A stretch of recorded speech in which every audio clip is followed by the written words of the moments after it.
Shining bright lotus.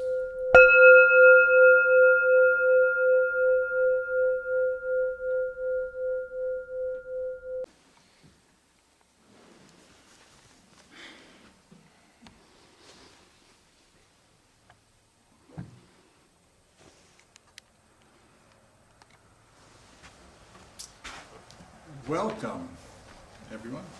Nice to see you all again today. After a morning of various types of practice, and the sun has come out. It's much warmer, yes. I'm going to start with just a reading from Hongji, because Hongji's been my theme. The true form is magnificently illuminated with gleaming fire.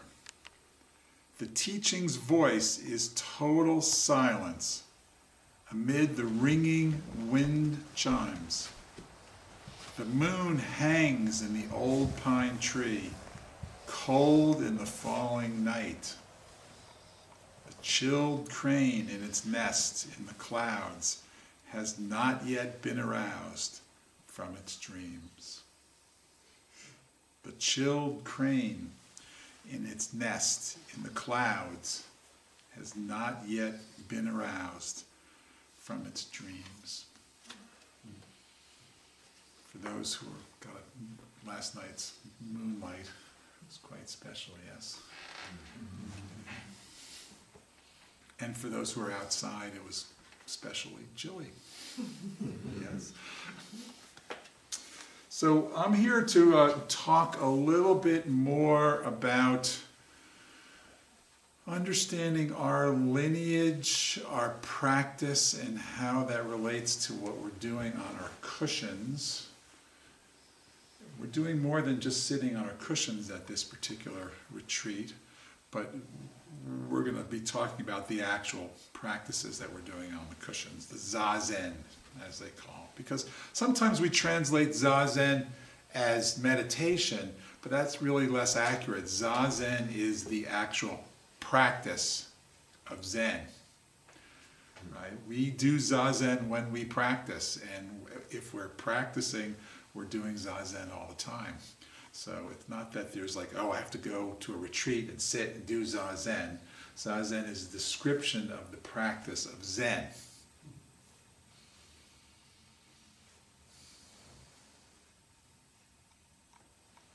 I'm going to start with Bodhidharma, and because we've kind of covered a little bit about the Indians. So Bodhidharma comes to China, and as I've mentioned before, there's this sort of wonderful blend of Taoism, and so the first 6 of the lineage that we chant each night, those are called the 6 patriarchs, and there's writings for each one, but at that particular time in China, people definitely wrote a lot, and actually the tradition of writing in Zen goes all the way to the present. So many Zen masters are poets. They write actually there's Soen Nakagawa wrote thousands of haiku. They're published and they're wonderful. There also could be painters or calligraphers or martial artists. So Zen is not just sitting, it's all those particular pieces. Interestingly, the 6th patriarch is a very important one, because while the first 5 come along and they're all good, writers, the 6th guy comes along, and what's interesting about him, he's a pretty famous guy, Hui Neng, is that he's illiterate, and he hears someone read the Diamond Sutra, and he goes, "Whoa, what's that?" And someone says, "Well, go to the monastery with the 5th patriarch and check him out." And so he comes there, and he's like a poor guy who doesn't know how to read, so the 5th patriarch says, "Oh, you can go cook." Right? So you'll see there's a whole tradition of the role of the cook in the Zen tradition as well. It's a very important piece, because it turns out this guy wins the contest. So somewhere along the way, when the 5th patriarch is kind of running out of, he's ready to, in our modern terms, to go to emeritus, to have his successor, he decides to put up a contest, and his contest is who can write me the most awakened, the best gata. Gata is a term for a poem. And so the heir apparent guy writes this wonderful poem, and today I would read them to you, but that's not what the point of today's talk is about. And so he writes on the wall this wonderful, insightful poem about a mirror and the dust landing on the mirror, and no one else wants to write anything because they go, well, he's the man, why write anything? And then, Huineng, who can't read, sort of doesn't know anything about this because he's cooking rice, sort of said, what's that on the wall? And someone reads it to him, and then he says, well, what's this about? And he says, there's a contest, and he says, well, will you write one for me on the wall? So he actually recites this thing and gets written on the wall. Next day they wake up and they're like, well, it's like, who wrote that? It's like, it's a surprise to everybody. And it turns out the fifth patriarch has sort of a good idea who this guy is. And so, interestingly, he secretly identifies Huineng and actually passes on the robe and bowl. He does transmission with him, and he says, "You better get out of here because nobody's going to like that I'm doing this with you." So he sneaks him off, and then of course the guy who was supposed to be the heir apparent actually chases him. And there's a whole koan about this particular story about when he chases him and catches him, and he says, I want the robe and bowl because I'm the man. And it's a great story because Huineng says, it's all yours, pick it up. And the guy picks it up and he can't move it. It's stuck to the ground. And he goes, oh, maybe you're my guy, right? And of course, Huineng says, I'm not your guy, we're both the guy of the fifth patriarch. Because it's a we. You hear Fujin Roshi talking about the we all the time, right? Because if you really are awakened, it's not me, right? It's all of us, and that's particularly true in the Mahayana tradition. Because what distinguishes the Mahayana turning is not just whether you're waking up, it's recognizing that it's all beings that are waking up. So mine is just a little, snowflake melting into the ocean of pure awareness. So what's useful about this particular story is if you think about it with a little bit of metaphor, is it actually says that you don't have to be a fancy, well-educated guy who wears robes, who works in the monastery to wake up. Because for the first six guys, it's all about doing it right. I got it right. And now this guy comes along and he's like, oh. So that starts the tradition of, there's the northern school and the southern school of China. And so is yet again the beginning and the continuation of, there's lots of ways of doing Buddhism. Okay, so I just wanted to point, that's a really useful story, because in the way it doesn't fast forward over the next 1,000 years. It's not really fast forwarding. We're fast forwarding. But of course in time, if there's no time that doesn't fast forward, in the present, past, and future, we have two forms of Zen, as it's now called. Back then it was Chan in China. We have Rinzai, which you hear in our evening service, and you have Soto. Okay, those are the Japanese versions of the Chinese terms. Actually, the Chinese is Chan and Kaodong. It's just like Bodhidharma. Like there's always, language is always sort of moving around. But there's two forms, and so there's some interesting things that happen after Huineng, right, in the sixth patriarch, and there's this really golden era of the 9th to the 12th century, and that's when really koans become established as a teaching method. Okay, and so Rinzai is the Japanese word for Lin Chi. It took me 2 to 3 years to figure that out on going to Hollowbones retreats. The same guy. I noticed actually, Engo and Fujin, you appreciate it, in the sutra book, when we get to the dedication, the dedication, we still say Lin Chi and Wade Giles, and we're trying to switch to Pinyin, the new way of writing Chinese, right? Different eras there. So it endlessly changes. But anyway, Lin Chi and Rinzai are the same guy, right? And so there's this wonderful period, and of course back then there were 5 houses, and the only 2 that survived are these 2. Okay, so you've been hearing me read Hongzhi, and Hongzhi is really one of the masters of the Soto school. And you also know that we like koans, and we're going to be moving into koans tomorrow. So how did that quite happen, right? What really happens is that when Zen is brought to China, I say it moves to China because it's brought to China because several folks go over and get it.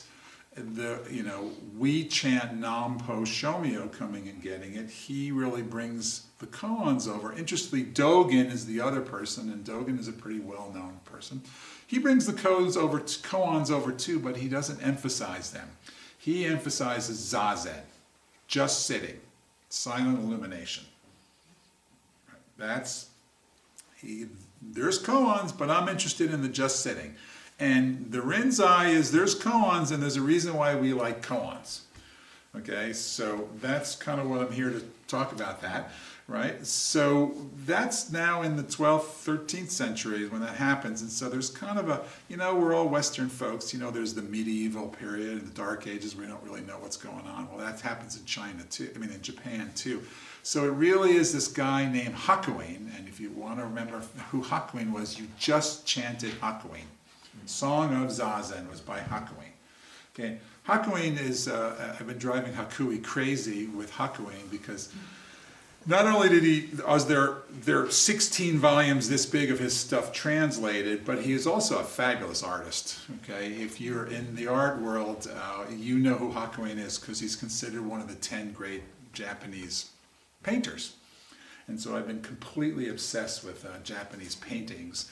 And what's so cool about Hakuin's Japanese paintings is he paints about all sorts of other things besides a bunch of monks in robes sitting on their tushes.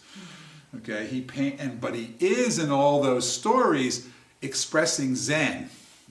And so it's really interesting to see what it would like if you were a painter wanting to spread the Dharma to different types of audiences with visual images.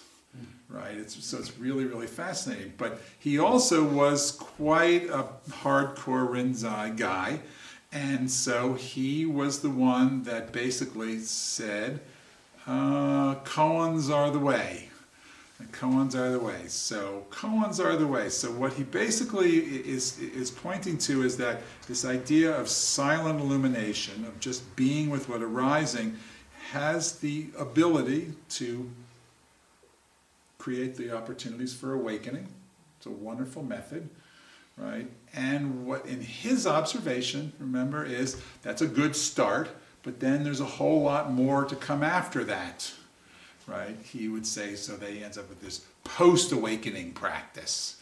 This kind of and so he basically felt like using koans are a method for deepening that awakening practice. And so over the period he lived a long time. He lived from like 1780s to 1680s to 1756 or something like that. He lives like 75, 80 years. And he starts writing when he's 23. So he's got like good 40 years. He created a koan curriculum. Right, and that's what's kind of come down to modern Rinzai Zen in America, this koan curriculum that Hakuin established. Before that, there was no koan curriculum. There were koans, but there's no curriculum. Okay, and he established this. And so our teacher, Junpo Roshi, who many of you here have sat with, was trained in this. And so if you asked him how many koans there are, he would say like 1,800. That was like his favorite number, he would say, a long time. And so having been someone who sat through a lot of that, I have not, I trust him, he kind of felt like, well, that's nice, but I'm going to get it to what we now have as we were calling Mando Zen facilitation. That's 13 koans. And some of you have been around know that sometimes that was 14 and sometimes that was 16, but now it's 13. It's a good number. It's the one that's going to stick because he's not around to change it again. But what he did was basically recognize that not all those koans need to be something that 21st century human beings need to be spending their time doing. And why is that? Because it turns out there's a whole lot of cultural context that's in the koans. And where is that cultural context from? Well, for a good 1,000 of them, it's from 9th to 12th century China. That's where they were written. So it really helps if you're walking around being a 9th to 12th century person. Actually, it really helps if you're a guy, because that's mostly who was doing it, right? And in the 21st century, we hope that we got past that already in some way or another. So he was like, let's put these koans into English, and let's put them into our context. Right, so I had a big insight. I haven't shared this one with you yet, Fujinango, but so the most common koan, and you heard it last night when, or even this morning, was Joshu's koan. That's kind of like the first one in. Is does a dog have Buddha nature? And the answer actually is wu, which is the Chinese for no, or mu, which is the Japanese for no, or no, which is no in our language, right? Luckily, Junpo points out that it's not just N-O, that's K-N-O-W, no, right? Does a dog have Buddha nature? But Hakuin, after a while, stopped using that, and he used the koan, what is the sound of one hand? Or some say, what is the sound of one hand clapping? Just pause for a second, you can just sit with that.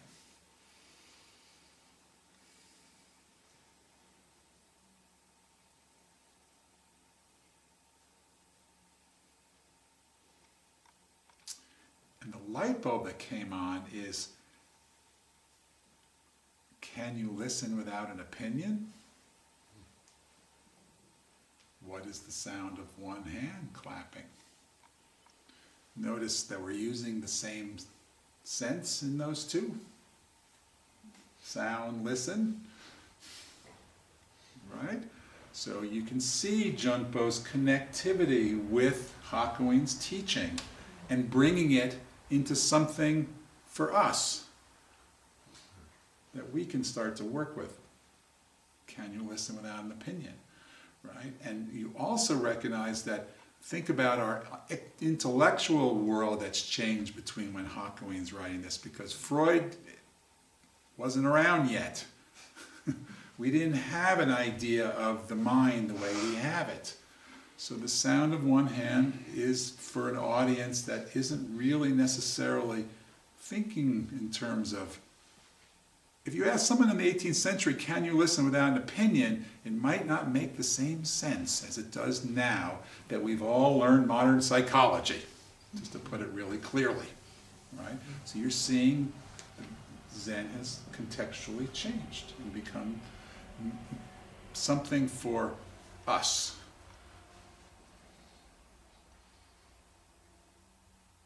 So we honor this particular tradition by using the koans in our teaching and our training. And we will be moving into koan practice tomorrow and the next day of the retreat. So that's kind of why this talk kind of makes sense. We start our meditation practice with concentration, right? Which is the mechanics and the learning how to organize the mind. I'm not going to repeat how that works because I've talked about it lots, but that's the piece. So that shamatha is another term for that. That's concentration practice. That's dhyana. The other light bulb that came on is that koans is a type of insight practice.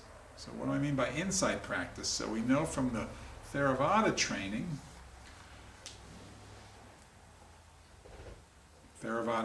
is, they practice it, insight meditation, right? It's not just can you concentrate, is there something happening that I can understand, I can have an insight, right? And there's some basic insights that have come from the fundamental teachings of Buddha, like the Four Noble Truths, which I think of as the fourfold task, right? The first of those truths is that there's suffering, right? That's actually an insight. Okay, well, yeah, everybody, I know there's suffering, but in a way, it's like the insight is, can you know suffering? Like, really K-N-O-W suffering? Can you bear witness to suffering in yourself and in others? Right? And so it's not just the, oh yeah, I get it, you're suffering. It's like, oh man, I hurt with your hurt. You know, I recognize the trauma that's happening on this planet right now, all the time. Right? And so actually when you see Zen masters, you also tend to be around people who have incredibly open hearts, who feel the suffering. That's the first noble truth, and it's also it's an insight. And so insights, there's actually 5 most basic insights. I'm not going to do, it's not about insight. But so now I recognize that koan work is a type of insight work, which is why, for anyone who's ever wondered why Junpo says, read the manual before you get here, and people read and go, okay, what's the big deal? Why am I going to come and do it with you? It's because you can read it all you want, and it's just a cognitive understanding of the world. The answers to the koans are all there, because it's not whether you can, oh yeah, I get it. It's, are you having the insight that the koan is offering you an opportunity to have? Right? And that's, the insight is, well, not, yeah, I can listen without opinion. It's, oh. Oh. That's different, listening without opinion. Perhaps I should practice that a little bit more. Right? And an insight isn't something, great, got it, next. It's, oh, I wonder how it happens I actually tried to live this way, with this insight, for breakfast, lunch, and dinner, like a hot ball that I can't spit up. That's what insights are for. Right, so each one of those koans in the Mando are an insight. So we're only going to do 1 or 2 tomorrow because we're on retreat. We don't have to work too hard of it. But the koans offer an opportunity to have an insight. Okay, a lot of the first 10 Mando koans, if you look at the subtitle, it's about ego deconstruction, reconstruction koans, is what it says on the cover, actually. It's because it's working with the insight of no self. So the Buddha comes along and says, there's no selves, right? And that's wonderful. We can all say, yeah, I get it. It sort of feels like there's a self when I wake up in the morning and I'm selfing. Feels like a self. So what does that insight actually mean?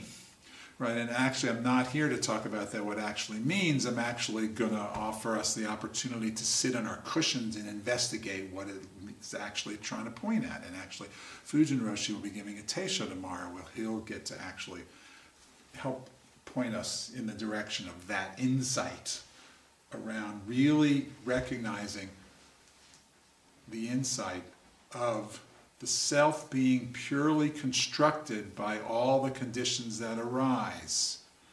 So you'll also notice tomorrow morning when you do awaken one's vow, and there's something about that, when you find yourself being persecuted and abused by others and you start to react, you get to stop and ponder on how these conditions arose. That's bringing about what's happening at this particular moment.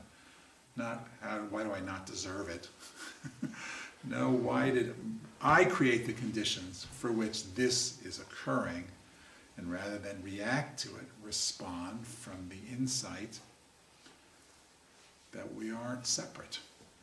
Because the insight of no self is pointing on the fact that there is no separation. We're all pure awareness, the wide open sky. And we each walk around with our little cyclone clouds of self, right? Pushing out or pulling in or stirring up the dust or doing that other thing. But those little cyclones are still the same air as the sky. They're no different. So they're both, right? So that's why I like not regretfully, appropriately in those earlier days, the practice of koans and hakoin was about transcending the self. Okay, and that's what a lot of meditation is. But there is also some work about being able to be with that self, because this self it's not necessarily concrete and real, but it is just as much part of the pure awareness. It's not different, it's not separate. There's not some place we're going to get to. Here we are. There's a bunch of people, selves here. Right? And that's good. So one of the things I love about the Soto practice is the can you be with what's arising. So we're a blended Sangha, right? We honor the Rinzai koans, but we also then honor the value of really being able to bear witness to what is arising. How do you get good at bearing witness to what is arising? You start with bearing witness to what's arising in yourself, right? And as you can build that muscle of, oh, that's my anger, oh, that's my shame, oh, that's my joy, oh, that's my hurt, right? Then you're more attuned to being able to feel how others are doing that, because we're all doing it. And then it's easier and easier to see how we're not separate. Right? We're not separate because we're all empty. We're separate because we're both selves and no selves. Oh yeah, we got one of those paradoxes again. Got one of those paradoxes again. So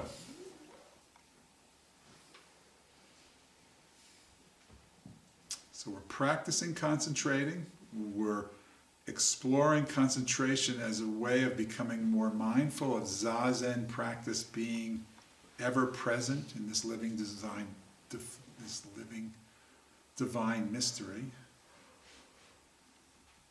We're going to, because we've been trained, work with some koans as a technology. It's a different technology than a meditation technology. It's a different technology than a ritual technology that we did this morning.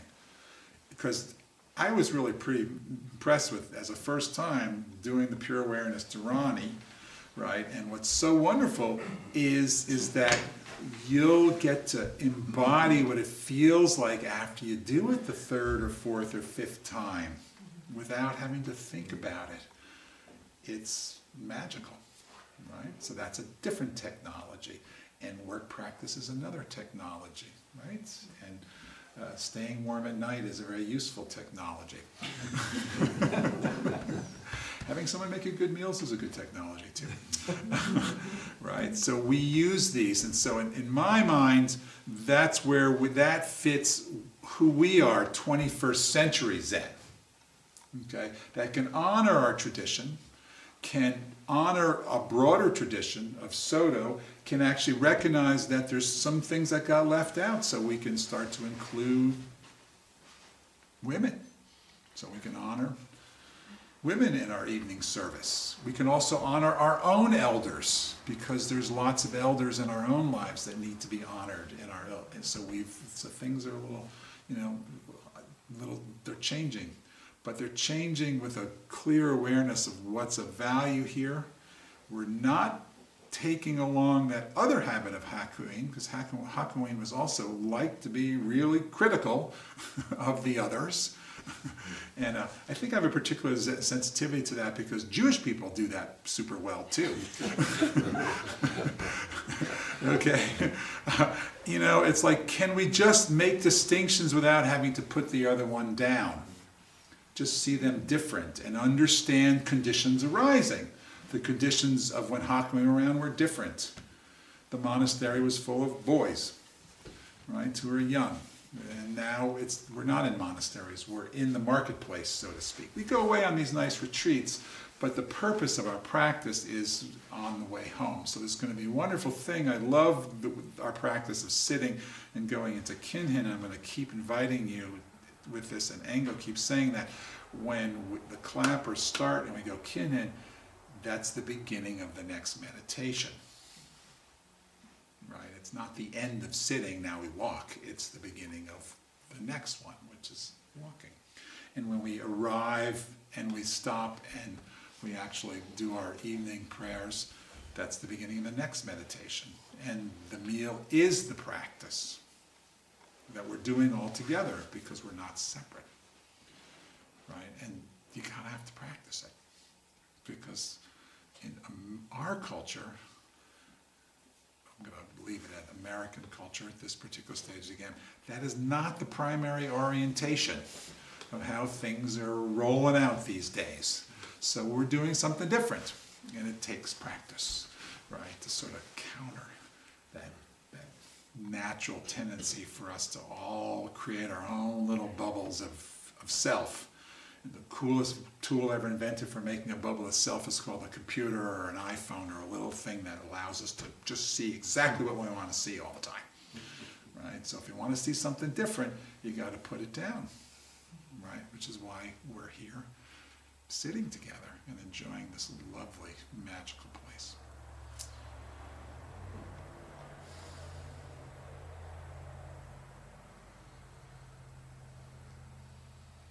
I'm greatly appreciative of having the time to share with you guys, with all of us, with this family.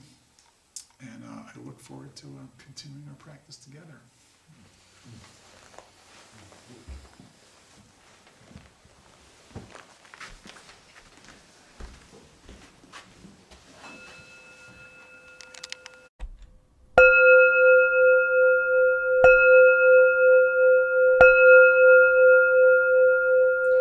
Shining bright lotus.